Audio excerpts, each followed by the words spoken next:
Hello नमस्कार दोस्तों, स्वागत है आप सभी का टेक कंप्यूटर गुरुजी यूट्यूब चैनल पर। दोस्तों, अगर आप किसी इंस्टीट्यूट में काम करते हैं, किसी कॉलेज में काम करते हैं, किसी स्कूल में काम करते हैं या किसी भी ऑफिस में अगर आप काम करते हैं तो आपको अपने कर्मचारियों या अपने स्टूडेंट्स की अटेंडेंस शीट तो तैयार करनी ही होती और इस अटेंडेंस शीट के अंदर आप अपने एम्प्लॉयज या स्टूडेंट्स की प्रेजेंट भी ऐड करते होंगे, एब्सेंट भी ऐड करते होंगे, हॉलीडेज भी आप ऐड करते होंगे, किस डेट को संडे था, किस डेट को कौन सी डेज था। ये सारी चीजें आपको एक अटेंडेंस शीट के अंदर तैयार करना होगा, फिलअप करना होगा।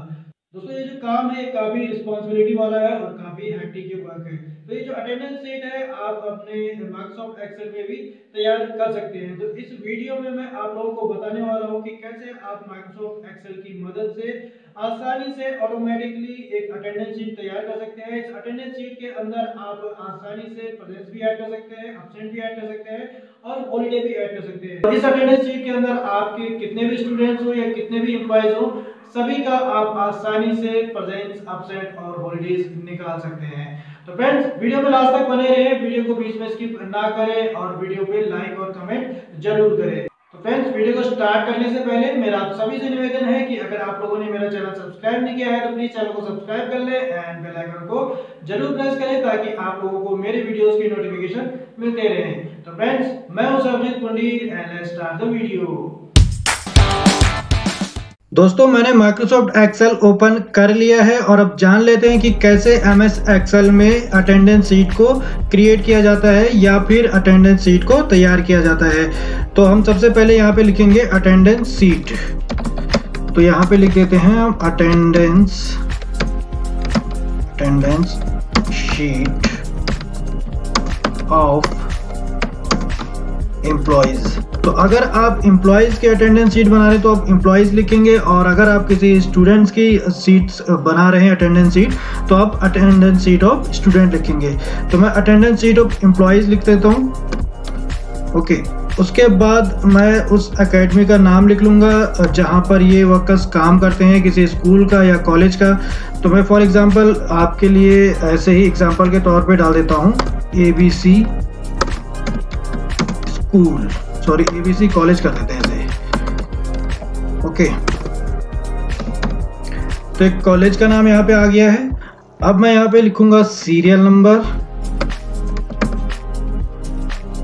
ओके, इसके बाद मैं यहाँ पे लिखूंगा name of employ, NAME, name of employ.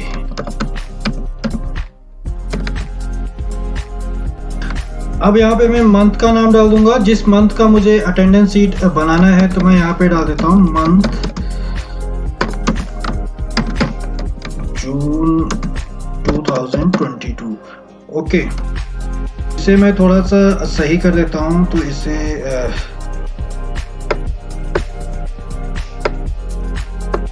Okay, फिलहाल मैं इसको यहाँ पे मार्जिन सेंटर कर देता हूँ और इसको भी मैं मार्जिन सेंटर कर देता हूँ। और ये हमारे यहाँ पे आ चुके हैं। तो अब ये मंथ ऑफ जून यहाँ पे आ चुका है और यहाँ नीचे मैं अब डेट डाल दूंगा। तो डेट हम डालेंगे 1/2। तो जून में जितनी भी डेट है इसे इस तरीके से हम ड्रैग कर लेंगे। तो जून हमारा 30 डेज का होता है, तो मैंने यहाँ पे 30 डाल दिया है। और यहाँ पे मैं फॉर्मेट सेल में जाऊंगा, ऊपर फॉर्मेट में मैं क्लिक करूंगा और इसे ऑटो फिट कॉलम विड्थ कर दूंगा। ओके, तो ये हो चुका है। तो ये डेट्स मैंने यहाँ पे डाल दी हैं और अब मुझे यहाँ पे डालने हैं डेज। तो डे मैं यहाँ पे डाल देता हूँ। तो फॉर एग्जाम्पल 1 तारीख को है वेडनेसडे, तो मैं यहाँ पे डाल देता हूँ वेडनेसडे। ओके, वेडनेसडे के बाद डालेंगे थर्सडे। ओके, और इन दोनों को मैं यहाँ पे सेलेक्ट कर लूँगा और इस तरीके से ड्रैग कर लूँगा। तो ये यहाँ तक आ चुका है। ओके, तो ये आ चुके हैं और अब मैं फिर से फॉर्मेट में जाऊँगा और ऑटो फिट कॉलम विड्थ कर दूँगा। तो ये डेट्स हमारी ऊपर आ चुकी हैं और नीचे हमारे आ चुके हैं डेज। ओके, तो अब मैं इसे थोड़ा सा इस टेबल को सेट कर लेता हूँ। तो सीरियल नंबर को हम कर लेते हैं मार्जिन सेंटर और इसे हम ले आते हैं सेंटर में। नेम ऑफ एम्प्लॉय को भी मैं मार्जिन सेंटर कर लूंगा और ये भी सेंटर में आ जाएगा। ओके, मंथ भी मैं मार्जिन सेंटर यहाँ पे कर लूंगा और यहाँ तक इसे ले आऊंगा। तो मार्जिन सेंटर करूंगा तो ये बीच में आ जाएगा। ऐसे ही अटेंडेंस शीट ऑफ जो एम्प्लॉयज है इसे भी मैं ऊपर से मार्जिन सेंटर कर लूंगा। तो ये मार्जिन सेंटर हो गया। और ऐसे ही इस कॉलेज के नाम को भी मैं मार्जिन सेंटर कर लेता हूं। ओके, तो ये मार्जिन सेंटर हो चुका है। इसके बाद मुझे इसमें एक और सेटिंग करनी है, इसे मैं सेलेक्ट कर लूंगा और यहाँ नीचे तक मैं इसमें डाल देता हूँ। फॉर एग्जांपल यहाँ तक मैं डाल देता हूँ। जितने भी एम्प्लॉयज का मुझे नाम डालना है इस टेबल को मैं यहाँ पे सेलेक्ट कर लूंगा और यहाँ पे जाऊंगा होम टैब में। ये जो बॉर्डर्स है यहाँ पे मैं यहाँ पे दे दूंगा ऑल बॉर्डर्स। ओके, तो अब आप देखेंगे कि ये काफी अट्रैक्टिव अभी लग रहा है, आपको सही से समझ में आ रहा है। ओके, तो आप देखेंगे कि नेम ऑफ एम्प्लॉयज के नीचे ये जो लाइन यहाँ पे दिखाई दे रही है, तो हमें ये भी मर्ज एंड सेंटर करना है। इसे भी मैं मर्ज कर लूंगा। ओके, तो दोस्तों ये टेबल मेरी तैयार हो चुकी है और अब मैं यहाँ पे सीरियल नंबर डालूंगा, यहाँ पे नेम ऑफ एम्प्लॉयज डालूंगा और यहाँ पे प्रेजेंट और एब्सेंट डालूंगा। तो सबसे पहले मैं सीरियल नंबर लिख लेता हूँ।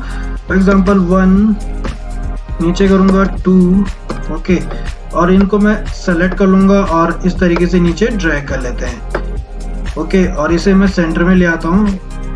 ये तो सेंटर में आ चुके हैं। अब नेम ऑफ एम्प्लॉयज यहाँ पे डालूंगा। तो फॉर एग्जांपल मैं डाल देता हूँ नाम इसमें महेश, दूसरा मैं डाल देता हूँ राकेश।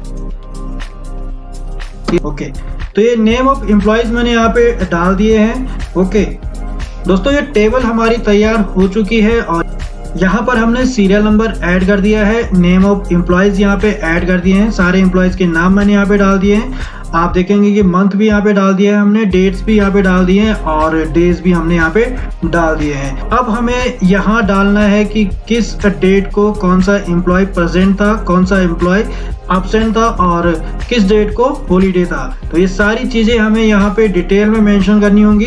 तो ये सारी चीजें मेंशन करने के लिए सबसे पहले हमें इस टेबल के अंदर एक सेटिंग करनी होगी। तो इसके लिए मैं इस टेबल को आगे सेलेक्ट कर लेता हूँ। दोस्तों, नेम ऑफ एम्प्लॉयज के आगे जो ये आपको खाली टेबल दिखाई दे रही है, इसे मैं सेलेक्ट कर लेता हूँ। तो इसे मैं सेलेक्ट कर लूंगा। ओके, तो इसके बाद हमें जाना है डेटा टैब के अंदर। डेटा टैब के अंदर जाने के बाद हमें क्लिक करना है डेटा वैलिडेशन पे। दोस्तों, अगर आपके सिस्टम में MS Excel 2007 है या 10 है तो उसमें भी आपको यही फंक्शन यूज करने हैं, उसमें भी सेम फंक्शन यूज होंगे। तो मेरे सिस्टम में MS Excel 2016 है, तो यहाँ पर फंक्शन कुछ चेंज दिखाई देते हैं, कुछ लुक वाइज चेंज दिखाई देते हैं, लेकिन जो काम है, जो फंक्शन है वो सेम ही रहेंगे। ओके, तो मैंने डेटा टैब में क्लिक किया, उसके बाद मैं क्लिक कर रहा हूँ डेटा वैलिडेशन पे। उसके बाद हमें क्लिक करना है नीचे डेटा वैलिडेशन पर। ओके, तो इस पर क्लिक करने के बाद अब यहाँ पे देखेंगे सेटिंग्स में, तो यहाँ नीचे आपको दिखाई दे रहे हैं वैलिडेशन क्राइटेरिया। तो अलाउ यहाँ पे दिखाई दे रहा है और यहाँ पर हम क्लिक करेंगे और इस ड्रॉप डाउन मेनू से सेलेक्ट कर लेंगे लिस्ट को। ओके, तो लिस्ट हमने यहाँ पे सेलेक्ट कर ली है और अब हम यहाँ सोर्स में डालेंगे। तो हमें इस टेबल के अंदर प्रेजेंट डालनी है, एब्सेंट डालनी है और हॉलीडे डालना है। तो हमें यहाँ पे वो मेंशन करना है। तो अब मैं यहाँ पे P लिख देता हूँ प्रेजेंट के लिए, कॉमा करूंगा और एब्सेंट के लिए मैं यहाँ पे डाल देता हूँ A और फिर से मैं कॉमा करूंगा और हॉलीडे के लिए हम यहाँ पे डाल देंगे H और ओके पर हम क्लिक कर देंगे। तो आप देखेंगे जैसे ही मैंने ओके पर क्लिक किया तो अब आप यहाँ पे देखेंगे हमें एक लिस्ट मेनू दिखाई दे रहा है, ड्रॉप डाउन मेनू यहाँ पे शो हो रहा है। तो यहाँ पर मैं क्लिक करूंगा तो आप देखेंगे प्रेजेंट, एब्सेंट और हॉलीडे तीनों यहाँ पे शो हो रहा है। तो अगर 1 तारीख को ये प्रेजेंट था तो हम P पे क्लिक करेंगे, फिर हम जाएंगे दूसरी डेट पे और यहाँ पर अगर ये एब्सेंट था तो हम एब्सेंट पे क्लिक करेंगे। ऐसी 3rd डेट पर हम जाएंगे और यहाँ पे हम प्रेजेंट पर क्लिक करेंगे। अगर प्रेजेंट है तो प्रेजेंट और एब्सेंट है तो एब्सेंट। ओके, तो उसके बाद हमें यहाँ पे देखना है कि संडे किस डेट को है, तो सारे संडे में सेलेक्ट करने होंगे। ओके, तो आप देखेंगे ये संडे है तो इसे मैं नीचे तक सेलेक्ट कर लेता हूँ। उसके बाद मैं अपने कीबोर्ड से कंट्रोल प्रेस कर लूँगा और उसके बाद जो और संडे है इन्हें भी हम सेलेक्ट कर लेते हैं। यहाँ पे इसे भी मैं सेलेक्ट कर लेता हूँ और उसके बाद मैं यहाँ पे जाऊँगा, फिर से इसे सेलेक्ट कर लेते हैं और यहाँ पे हम जाएंगे संडे, तो ये हम सेलेक्ट कर लेंगे। और उसके बाद मैं जाऊँगा होम टैब के अंदर और यहाँ पे हम कुछ कलर्स ऐड कर देंगे। तो फॉर एग्जांपल कलर्स हम यहाँ पे डाल देते हैं, मोर कलर्स पे हम क्लिक करेंगे और यहाँ से कोई कलर यहाँ पे ऐड कर देंगे और ओके पर क्लिक करेंगे। ओके, तो ये यहाँ पे आ चुका है।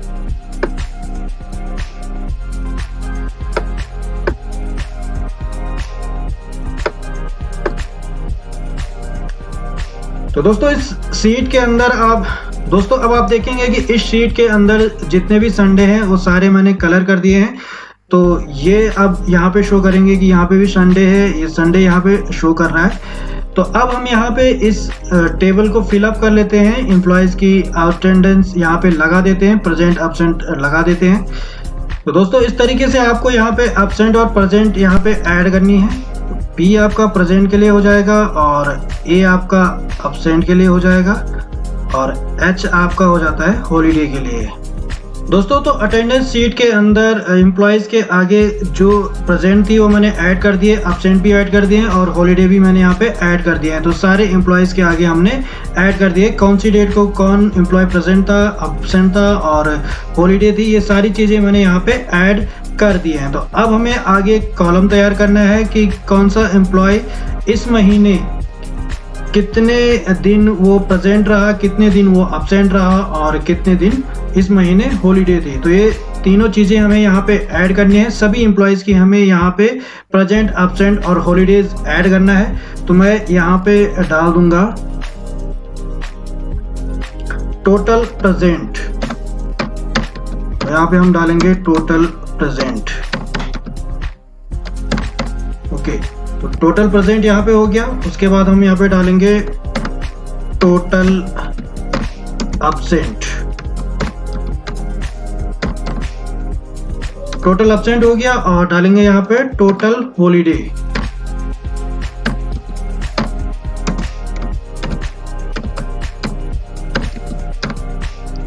ओके, तो इसे मैं सेलेक्ट कर लूंगा और उसके बाद इसे मार्जिन सेंटर हम कर लेंगे और उसके बाद रैप टेक्स्ट पे हम क्लिक करेंगे तो ये कुछ इस तरीके से दिखने लग जाएगा। ऐसे ही इसको भी हम मार्जिन सेंटर कर लेंगे और रैप टेक्स्ट पे क्लिक करेंगे। उसके बाद ऐसे इस वाले को भी हम सेलेक्ट कर लेंगे और मार्जिन सेंटर पे क्लिक करेंगे और रैप टेक्स्ट पे क्लिक करेंगे। तो ये हमारा यहाँ पे हो जाएगा। उसके बाद दोबारा से हम इस टेबल को अपडेट कर लेते हैं, दोबारा से इसकी सेटिंग कर लेते हैं। ओके, तो यहाँ पे मैं दोबारा से मार्जिन सेंटर पे क्लिक करूंगा और यहाँ तक ये ऐड हो जाएगा। यहाँ पर मैं इसे फिर से मार्जिन सेंटर करूंगा और इसे भी चेंज कर लेंगे और इसको भी मार्जिन सेंटर हम कर लेंगे, ये भी यहाँ पे आ जाएगा। तो ये सब आने के बाद इसे मैं सेलेक्ट कर लेता हूँ और उसके बाद हम यहाँ पे जाएंगे टेबल ऑप्शन पे और ऑल बॉर्डर पे हम क्लिक करेंगे, इनमें भी हम बॉर्डर यहाँ पे दे देते हैं। ओके, तो अब हमें एम्प्लॉय की यहाँ पे टोटल प्रेजेंट डालनी है, टोटल एब्सेंट डालनी है और टोटल हॉलीडे यहाँ पे ऐड करना है। तो उसके लिए हमें यहाँ पे एक फॉर्मूला ऐड करना होगा। तो फॉर्मूला मैं आपको बताता हूँ कि कैसे यहाँ पे फॉर्मूला ऐड किया जाता है। तो यहाँ पर अगर हमें प्रेजेंट, एब्सेंट और हॉलीडे काउंट करना है तो हमें यहाँ पे फॉर्मूला यूज करना होगा काउंट इफ। ओके, तो फॉर्मूला लगाने के लिए सबसे पहले हम लगाएंगे इक्वल टू। तो फ्रेंड्स आपकी जानकारी के लिए मैं बता दूं कि एक्सेल में कोई भी फॉर्मूला अगर आप लगाते हैं तो सबसे पहले आपको इक्वल टू ऐड करना होता है। सबसे पहले आप इक्वल टू लगाते हैं, किसी भी फॉर्मूले की शुरुआत इक्वल टू से होती है। ओके, तो equal to count if bracket start में करूंगा। उसके बाद मैं यहाँ पे रेंज दे दूंगा। ओके, तो रेंज मैं यहाँ से दे देता हूं 1 तारीख से और 30 डेज तक। तो ये सारी रेंज मैंने यहाँ पे ऐड कर दी है। ओके, तो उसके बाद मैं प्रेस करूंगा कॉमा। तो अब हमें यहाँ पे देनी है प्रेजेंट, तो मैं इन्वर्टेड कॉमा यहाँ पे लगाऊंगा और P में प्रेस कर दूंगा और इस इन्वर्टेड कॉमा को मैं क्लोज कर दूंगा और उसके बाद में इस ब्रैकेट को भी क्लोज कर दूंगा। ओके, और टैब में प्रेस कर दूंगा तो अब आप देखेंगे कि मेरे सामने टोटल प्रेजेंट आ चुकी है। ओके, तो महेश की जून 2022 में जो टोटल प्रेजेंस है वो 15 है। ओके, तो अब हमें इन सभी एम्प्लॉयज की अगर निकालनी है तो मैं इसे ड्रैग कर दूंगा।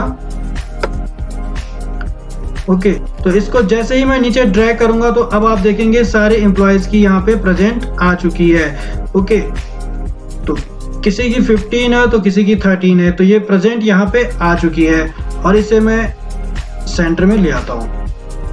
ऐसे ही हमें यहाँ पे एब्सेंट ऐड करनी है, तो एब्सेंट ऐड करने के लिए मैं यहाँ पे डालूंगा equal to count if bracket start और यहाँ पे मैं रेंज दे दूंगा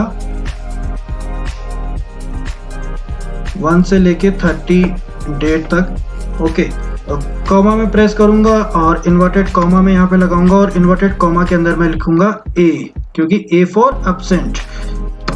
तो इन्वर्टेड कॉमा यहाँ पे लगा दिया है मैंने और उसके बाद इसे बंद करके ब्रैकेट क्लोज कर दूंगा और टैब में प्रेस करूंगा तो टोटल एब्सेंट यहाँ पे आ चुकी है महेश की। और अब इन सभी एम्प्लॉयज की अगर हमें एब्सेंट निकालनी है तो इसे मैं सेलेक्ट करूंगा और नीचे ड्रैग कर लूंगा।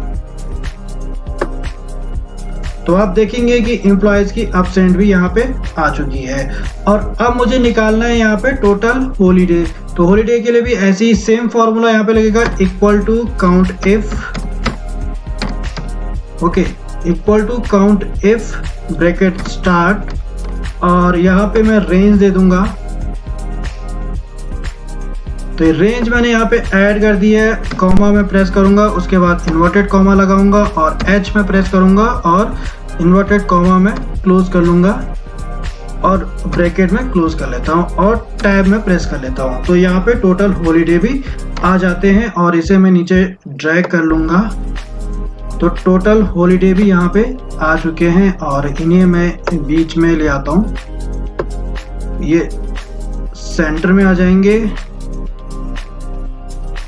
ओके, और ये ऑल बॉर्डर यहाँ पे आ गए। तो दोस्तों अब आप देखेंगे कि इस सीट के अंदर टोटल प्रेजेंट कितनी है एम्प्लॉयज की वो आ चुकी है, टोटल एब्सेंट यहाँ पे शो हो रहा है और टोटल हॉलीडे यहाँ पे शो होने लगा है। तो ये जो डेटा हमने यहाँ पे निकाला है ये काउंट इफ फॉर्मूले की मदद से निकाला है। तो दोस्तों अब आप देखेंगे कि हमारी अटेंडेंस शीट पूरी तैयार हो चुकी है। ओके, तो यहाँ पर हमने जितने भी एम्प्लॉयज के नाम ऐड किए थे उसके बाद उनकी एब्सेंट और प्रेजेंट यहाँ पे ऐड करी थी और यहाँ पर हमने ऐड करा है कितने उनकी प्रेजेंट है, कितनी उनकी एब्सेंट है और कितने हॉलीडे हैं इस महीने जून 2022 के अंदर। ओके, तो दोस्तों इस तरीके से आप MS एक्सेल में अटेंडेंस शीट को तैयार करेंगे और बहुत ही इजी और आसान तरीके से आप एक्सेल में अटेंडेंस शीट को तैयार कर सकते हैं। दोस्तों अगर आपकी इससे रिलेटेड कोई क्वेरी है तो आप कमेंट करके मुझसे पूछ सकते हैं। तो आई होप कि दोस्तों ये वीडियो आप लोगों के लिए काफी हेल्पफुल होगा। ये वीडियो अगर आप लोगों को पसंद आया हो तो वीडियो को एक लाइक जरूर करें और अपने दोस्तों के बीच में भी इसे शेयर करें और चैनल अगर अभी सब्सक्राइब नहीं किया तो चैनल को भी सब्सक्राइब कर ले ताकि आप लोगों को इसी तरीके के इंटरेस्टिंग वीडियोस मिलते रहे। दोस्तों आज के वीडियो में इतना ही। नया जो वीडियो होगा मैं बहुत ही जल्दी अपलोड करूंगा। तब तक के लिए फ्रेंड्स मुझे इजाजत दें। धन्यवाद।